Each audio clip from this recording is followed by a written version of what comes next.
বাণীপীঠ শিক্ষাঙ্গনের উপস্থাপনায় আরও একটি নতুন ক্লাসে স্বাগত জানাচ্ছি সকল ছাত্রছাত্রীকে। আমি রিনি সেনগুপ্ত।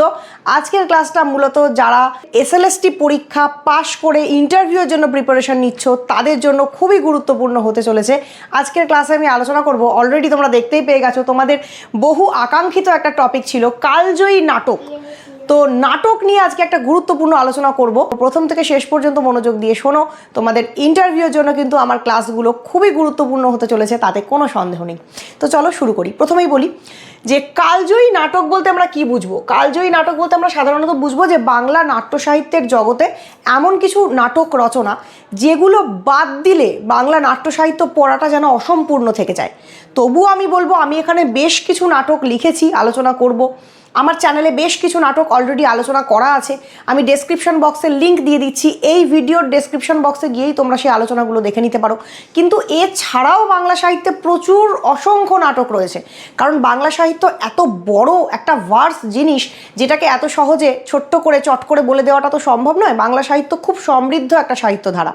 তবুও আমি বলবো, আমি চেষ্টা করছি ছোট্ট করে তোমাদেরকে একটা নলেজ দেওয়ার, যাতে করে তোমরা পরীক্ষা দিতে যাওয়ার আগে কিভাবে পড়াশুনো করবে, ইন্টারভিউ দিতে যাওয়ার আগে কিভাবে প্রিপারেশন নেবে, সেই ধাঁচটা একটু বুঝতে পারো। প্রথমে গোটা ভারতে সংস্কৃত নাটকের একটা প্রভাব প্রতিক্রিয়া ছিল। তারপর যখন ভারতবর্ষে ইংরেজরা এলো, তারা রঙ্গালয়, নাট্যাভিনয় এই ব্যাপারটাকে খুব গুরুত্ব দিতে শুরু করলো। সেখান থেকে ভারতীয়দের মধ্যেও একটা নাটক রচনা করা বা নাটকে অভিনয় করার দিকে ঝোঁক গেল। বিভিন্ন রঙ্গমঞ্চ প্রতিষ্ঠিত হলো। তোমরা জানো, সেই লেভেডেপের বেঙ্গলি থিয়েটার থেকে শুরু করে কত কত নানান রঙ্গমঞ্চ প্রতিষ্ঠিত হয়েছে। ন্যাশনাল থিয়েটার তো আছেই। এরকম রঙ্গমঞ্চে নানান নাটক অভিনয় হয়েছে, অভিনয় করার জন্য নাটক লেখা হয়েছে। মাইকেল মধুসূদন দত্ত থেকে শুরু করে তার পূর্ববর্তীও কিছু নাট্যকার ছিলেন যারা অনুবাদমূলক নাটক বেশি লিখেছিলেন। এই সমস্ত কিছু তোমরা জেনে যাবে বা দেখে যাবে।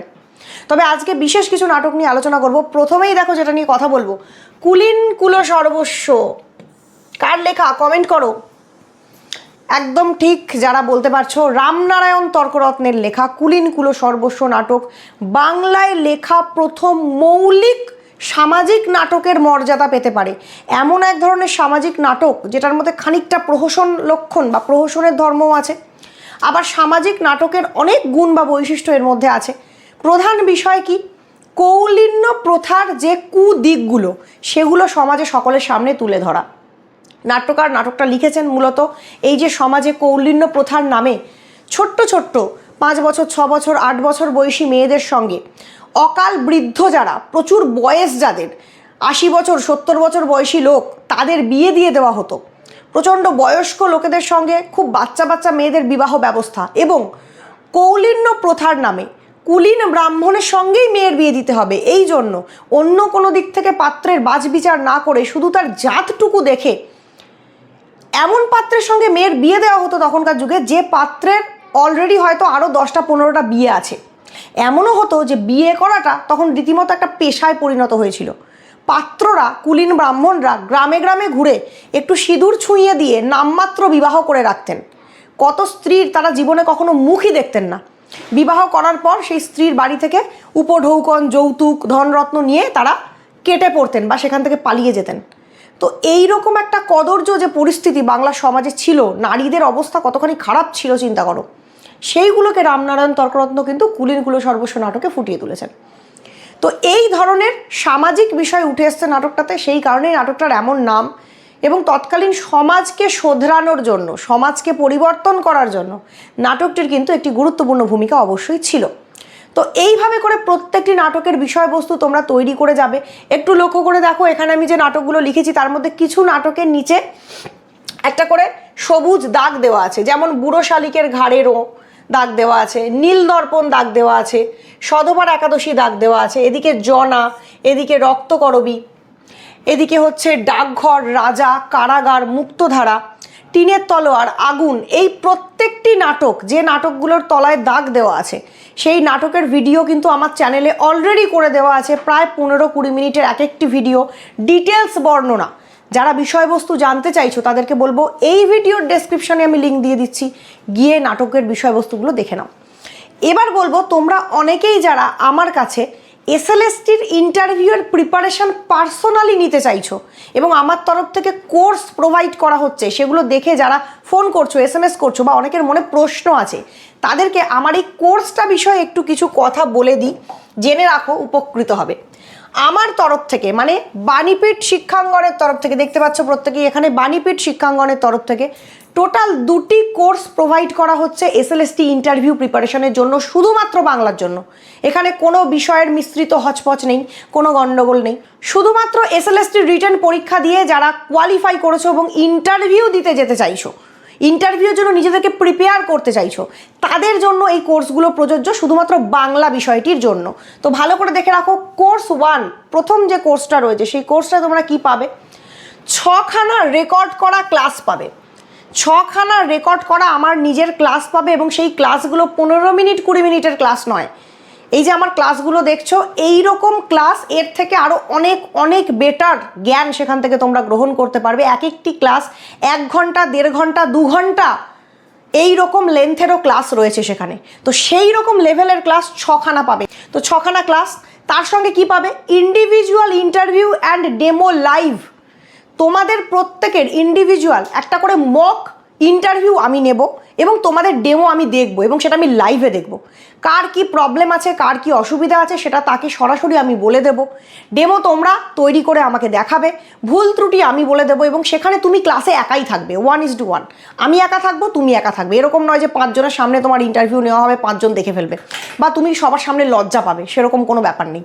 তুমি একা ইন্টারভিউ দেবে, ডেমো দেবে, আমি একা সেটা দেখব, সমস্যার সমাধান করব। তো individual interview and demo live হবে বিষয়টা। নেক্সট, 8খানা রেকর্ড করা ডেমো ক্লাস তোমরা পেয়ে যাবে। ডেমো ক্লাস বলতে আমি নিজে ডেমো দিয়ে দেখাবো প্রকৃত ডেমো কেমন হওয়া উচিত।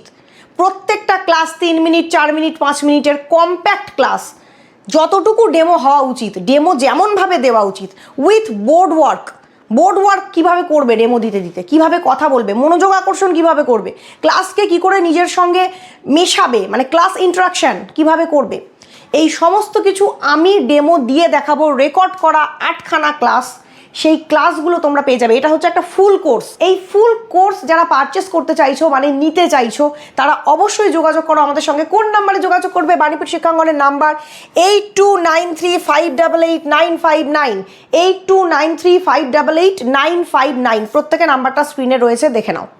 এই নাম্বারে কন্ট্যাক্ট করে হোয়াটসঅ্যাপ করতে পারো, কল করতে পারো। এই যে কোর্স 1, এটা হচ্ছে একটা ফুল কোর্স। এই ফুল কোর্সটা তোমরা পারচেস করতে পারো।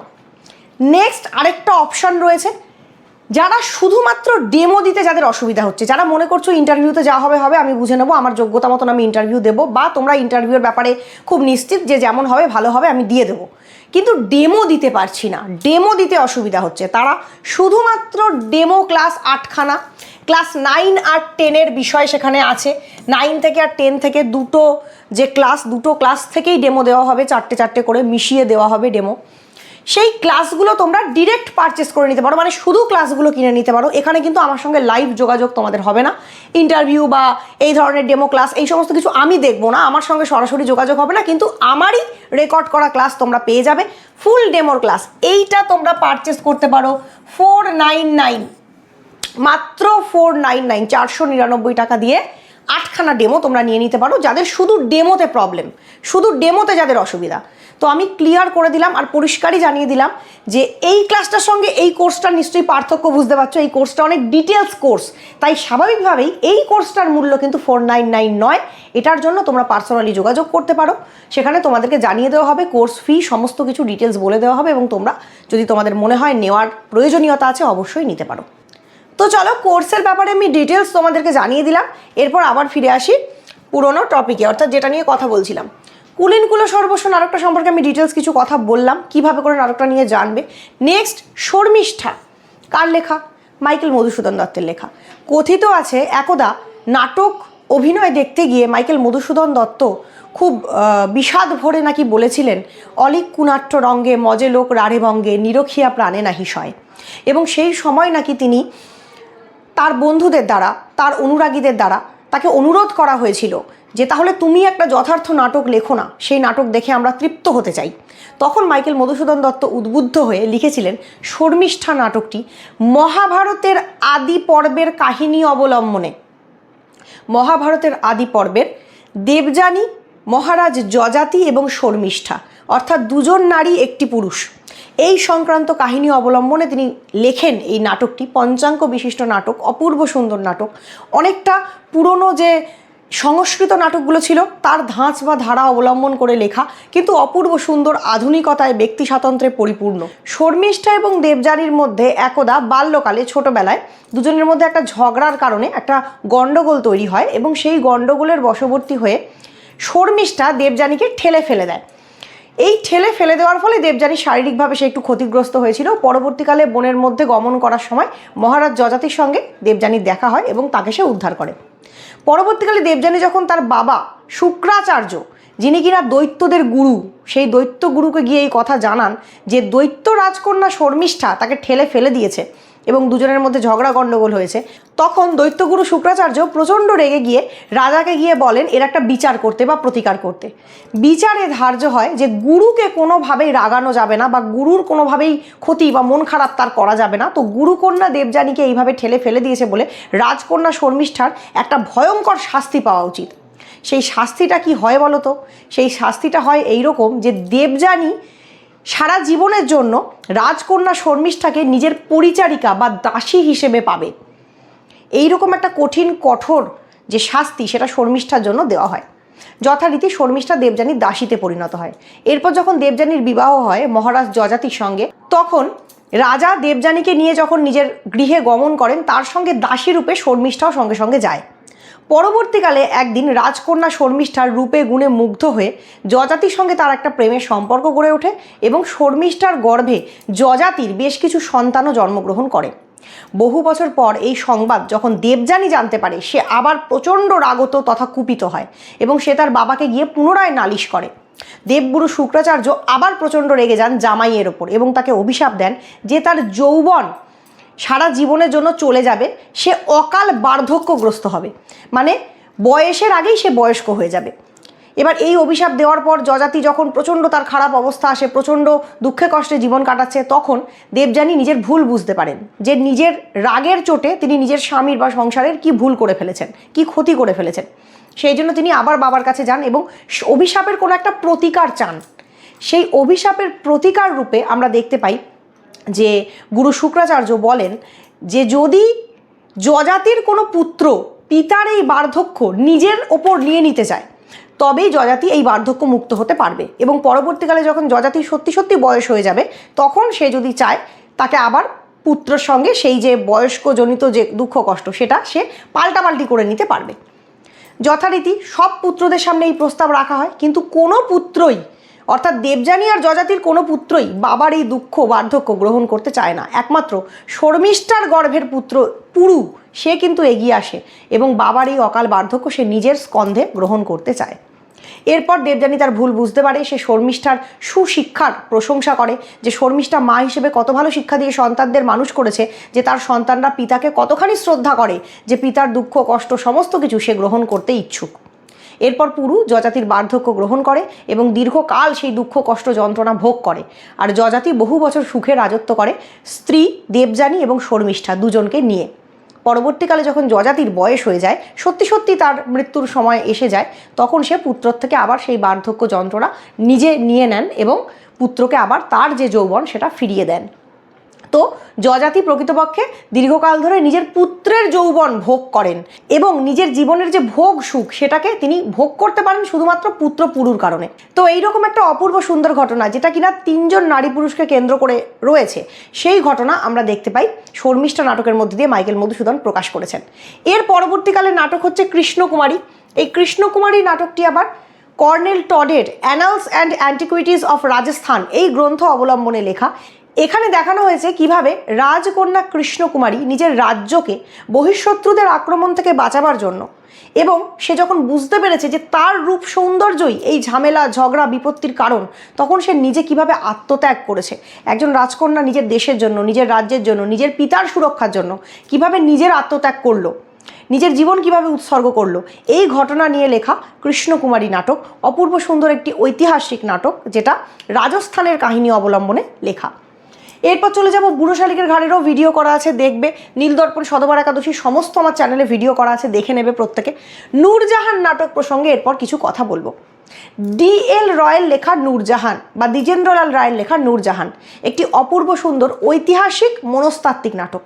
এই নাটকের মধ্যে নূরজাহানের অপরিমিত লোভ, লালসা, তার উচ্চাকাঙ্ক্ষা, ভারত সম্রাজ্ঞী হওয়ার বাসনা কিভাবে করে তাকে ধীরে ধীরে ট্র্যাজেডির দিকে ঠেলে দিয়েছে, ট্র্যাজেডির দিকে সে চলে গেছে, সেই বিষয়গুলো কিন্তু প্রকাশ করা হয়েছে। প্রধান চরিত্র রূপে রয়েছে স্বয়ং নূরজাহান, জাহাঙ্গীর, নূরজাহানের পূর্ব স্বামী শের খাঁ, যার মৃত্যুর পর বিধবা মেহেরুন্নিসাকে বিবাহ করেছিল জাহাঙ্গীর, সেই চরিত্রটি। এছাড়া রয়েছে তার নূরজাহানের কন্যা লয়লা, নিজের জামাই শাহরিয়ারকে সম্রাট করার জন্য এবং নিজে টোটাল যে মুঘল সাম্রাজ্য, সমগ্র যে মুঘল সাম্রাজ্য, সেই মুঘল সাম্রাজ্যের রাশটা নিজের হাতে রাখার জন্য নূরজাহান কীভাবে একটার পর একটা ষড়যন্ত্র করে গেছে। খুররম অর্থাৎ শাহজাহানকে নানানভাবে সে কীভাবে বিপাকে ফেলতে চেয়েছে, এই সমস্ত ঘটনা টান টান উত্তেজনার সঙ্গে নূরজাহান নাটকে বিবৃত হয়েছে। তার সঙ্গে সঙ্গে আলোচ্য নাটকে রয়েছে নূরজাহানের মনস্তাত্ত্বিক টানাপোড়েন, দ্বন্দ্ব, অপূর্ব সুন্দর স্বগতোক্তির ব্যবহার নাটকটাকে দারুণ একটা সমুন্নতির দিকে নিয়ে গেছে। তো সব মিলিয়ে D.L. রয়ের নূরজাহান একটি জমজমাটি ঐতিহাসিক মনস্তাত্ত্বিক নাটক। ইতিহাস থাকলেও তার মধ্যে মনস্তাত্ত্বিকতা প্রধান হয়ে উঠেছে। চরিত্রের মনস্তাত্ত্বিক দ্বিধাদ্বন্দ্ব এবং ট্র্যাজেডি নাটকের মূল বিষয়বস্তু। এরপর চলে যাব চন্দ্রগুপ্ত প্রসঙ্গে। চন্দ্রগুপ্ত দ্বিজেন্দ্রলাল রায়ের লেখা একটি ঐতিহাসিক নাটক। নাম থেকেই বুঝতে পারছো চন্দ্রগুপ্ত মৌর্য এর প্রধান চরিত্র। কিন্তু শুধু চন্দ্রগুপ্ত মৌর্য নয়, চন্দ্রগুপ্ত মৌর্যের সঙ্গে অঙ্গাঙ্গিভাবে জড়িয়ে রয়েছেন তার শিক্ষক, তার প্রধান পরামর্শদাতা, তার মন্ত্রী, তার পার্ষদ চাণক্য বা কৌটিল্য। এই চাণক্য বা কৌটিল্যের প্রতিহিংসা, নিজের পাণ্ডিত্যের প্রতি তার যে গর্ব, অহংকার এবং সৎ পথে থেকে একনিষ্ঠভাবে চলার যে কঠিন ব্রত তিনি গ্রহণ করেছিলেন, সেই সমস্ত কিছু নাটকে উঠে এসছে। নন্দবংশ ধ্বংসের পেছনে কৌটিল্যের গুরুত্বপূর্ণ সিদ্ধান্ত, চন্দ্রগুপ্তকে তৈরি করার পেছনে কৌটিল্যের গুরুত্বপূর্ণ অবদান নাটকে উঠে এসছে। তার সঙ্গে অবশ্যই উঠে এসছে সেলুকাস সেকেন্দার বৃত্তান্ত। এই সেকেন্দারই পরোক্ষে ইংরেজি উচ্চারণে আলেকজান্ডার। তো এই সেকেন্দার, সেলুকাস, চন্দ্রগুপ্ত, কৌটিল্য, নন্দবংশের কিছু রাজা সকলকে নিয়ে জমজমাটি নাটক চন্দ্রগুপ্ত, যেখানে ইতিহাসের অনেক সত্য প্রকাশিত হয়েছে মানবিক যে আবেদন তার সঙ্গে মিশ্রিত হয়ে। এরপর আমরা চলে যাব পরবর্তী নাটক প্রসঙ্গে। শাহজাহান। শাহজাহান নাটকেও তাই। শাহজাহানের পরবর্তীকালে সিংহাসন লাভের প্রচণ্ড বাসনা নিয়ে তার পুত্রদের মধ্যে যে গণ্ডগোল শুরু হয়েছিল এবং তার পুত্রদের মধ্যে যে ভয়াবহ একটা সংঘর্ষ, যে সংঘর্ষের পরবর্তীকালে আমরা দেখেছি ঔরঙ্গজেব সম্রাট হয়ে সিংহাসনে বসেছে এবং নিজের ভাইদের লাশের ওপর, নিজের ভাইদের রক্তের ওপর ঔরঙ্গজেবের এই সিংহাসনে বসা, এই সংক্রান্ত রাজনীতি শাহজাহান নাটকে উঠে এসছে অপূর্ব সুন্দর বর্ণনা মাধুর্যের মধ্যে দিয়ে। নেক্সট, একেই কি বলে সভ্যতা প্রহসন। মাইকেল মধুসূদন দত্তের লেখা একটি বিখ্যাত প্রহসন। যেমনভাবে বুড়ো শালিকের ঘাড়ে রোর কথা বললাম যে গুরুত্বপূর্ণ একটি প্রহসন মাইকেলের লেখা একেই কি বলে সভ্যতাও তাই। সেখানে আমরা দেখতে পাই ভণ্ড ইয়ং বেঙ্গল গোষ্ঠীর কদর্য আচার আচরণ, মদ মাংস খেয়ে হলাহলি ঢলাঢলি বা নোংরামি, কদর্যতা কিভাবে উঠে এসছে।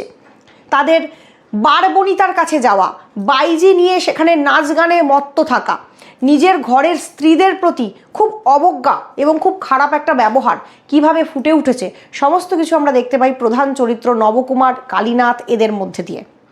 অন্তঃপুরিকা নারীদের যন্ত্রণার চিত্র আমরা দেখতে পাই নবকুমারের স্ত্রী, তার বোন, তার মা, গিন্নিমা, এই সমস্ত চরিত্রের মধ্যে দিয়ে।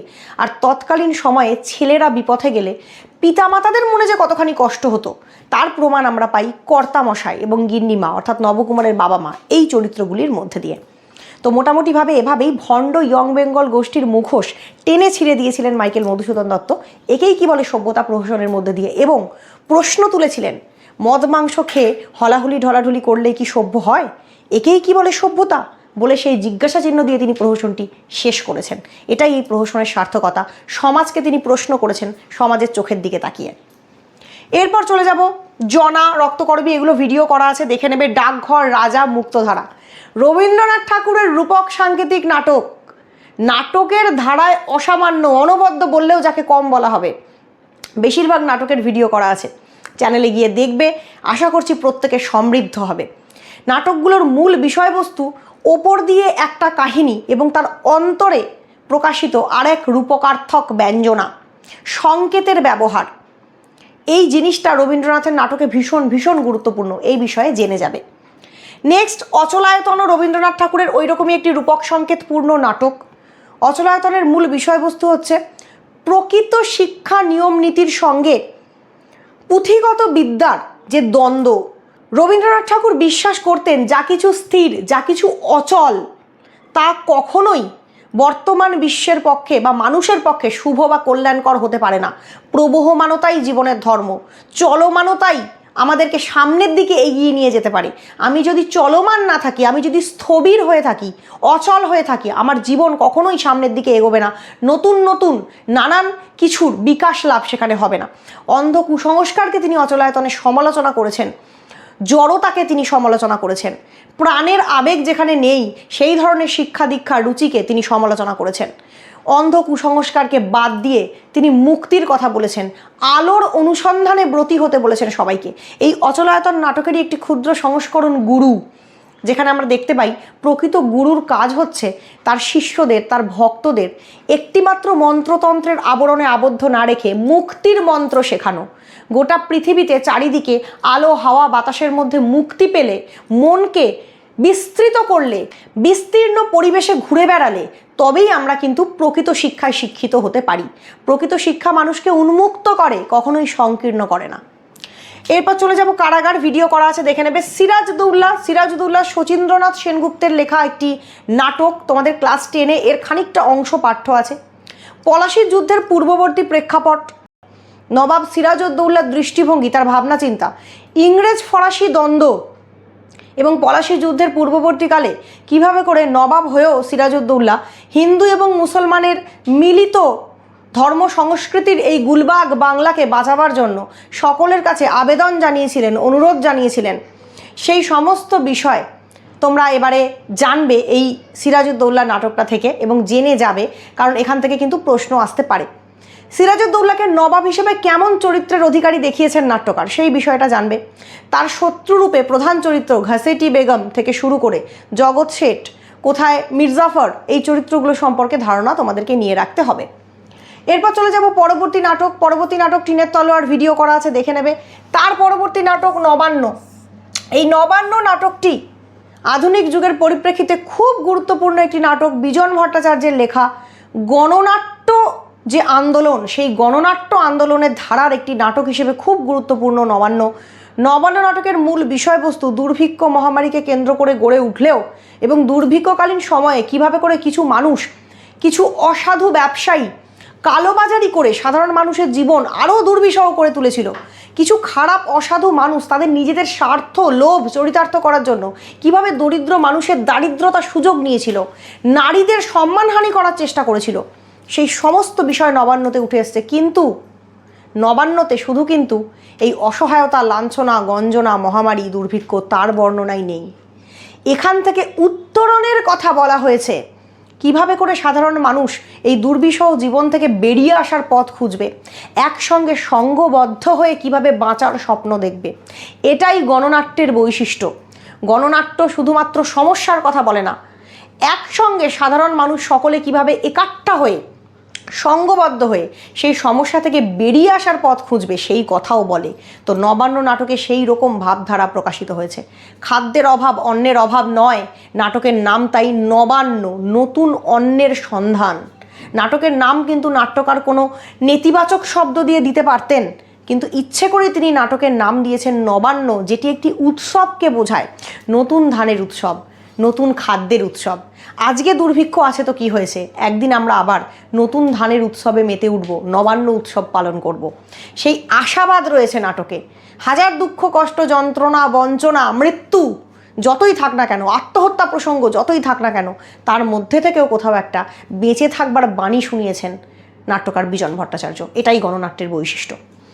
তো নবান্ন হলো, এখানে ছেঁড়া তার রয়েছে। ছেঁড়া তার তুলসী লাহিড়ীর লেখা, ছেঁড়া তারও প্রতিবাদের প্রতিরোধের নাটক। প্রত্যেকে বিষয়বস্তুটা দেখে যাবে, দেখবে। চাঁদ বণিকের পালা সৌম্য মিত্রের লেখা একটি নাটক, মিথ ও পুরাণের সংমিশ্রণে তৈরি একটি নাটক। এই নাটকটিরও বিষয়বস্তু একটু তোমরা দেখে যাবে। নেক্সট হচ্ছে এবং ইন্দ্রজিৎ, বাদল সরকারের লেখা অ্যাবসার্ড নাটকের উদাহরণ এবং ইন্দ্রজিৎ।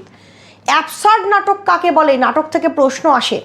অ্যাবসার্ড বা উদ্ভট, উদ্ভট নাটক বলতে আমরা সাধারণত বুঝি এমন কিছু যেখানে যুক্তি শৃঙ্খলা গ্রাহ্য কোনো পরম্পরা থাকবে না, যুক্তিগ্রাহ্য কোনো নিয়মাদি থাকবে না, যুক্তিগ্রাহ্য নিয়মাদির বাইরে গিয়ে জীবনের অবক্ষয়, জীবনের যে দুঃখ কষ্টময় যুগ যন্ত্রণা সেটা ফুটে উঠবে। তো সেই রকম অ্যাবসার্ড নাটক এবং ইন্দ্রজিৎ, এছাড়া বিজন ভট্টাচার্যের আগুন নিয়ে আমার চ্যানেলে অলরেডি ভিডিও আপলোড করা আছে, যাদের দরকার আছে গিয়ে দেখে নাও। আগুনও কিন্তু গণপ্রতিরোধের নাটক।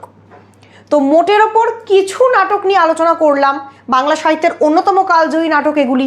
আমি দাবি করছি না যে এটা ছাড়া আর নেই, অসংখ্য নাটক আছে। কারণ বাংলা সাহিত্যে যদি আমরা বিখ্যাত নাটক খুঁজে বের করতে যাই, শত শত নাটক বেরোবে। আমি কিছু সম্পর্কে ধারণা দিলাম। এছাড়া বলবো, যারা যারা যে ইউনিভার্সিটির পড়াশুনো করেছো, তোমাদের পাঠ্য যে নাটকগুলো ছিল সেগুলো ভালো করে দেখে যাবে, পুরনো যে নোটসপত্র আছে সেখান থেকে দেখে যাবে। ইন্টারভিউ দিতে যাওয়ার আগে যতটা পারবে নিজের জ্ঞানটাকে বাড়াবে, যেখান থেকে যথার্থ জ্ঞান পাচ্ছ গ্রহণ করো, বইপত্র পড়ো, পুরনো নোটসপত্র পড়ো, ইউটিউবে ভালো অথেন্টিক ভিডিওস থাকলে সেই ভিডিওসগুলো দেখো, আমার চ্যানেলে ভিডিও দেখতে পারো, প্রচুর ভিডিও দেওয়া আছে বাংলা সাহিত্য বিষয়ে। আশা করছি অনেকটা সমৃদ্ধ হয়ে ইন্টারভিউ দিতে যাবে এবং সবথেকে বড় কথা, কনফিডেন্স নিয়ে ইন্টারভিউ দিতে হবে, কথা বলার কোয়ালিটি নিজের ইমপ্রুভ করতে হবে। এই সমস্ত বিষয় দেখে গেলে তবেই কিন্তু তোমরা ভালো ইন্টারভিউ দিয়ে চাকরি পেতে পারবে। রিটেন পাস করার পরেও অনেকে ইন্টারভিউ খারাপ হওয়ার জন্য চাকরি পাও না। তো সেই জায়গাটাকে এখন থেকেই তৈরি করো যাতে করে প্রত্যেকে চাকরি পেতে পারো। আজকের ক্লাসটা এখানেই শেষ করছি। ধন্যবাদ।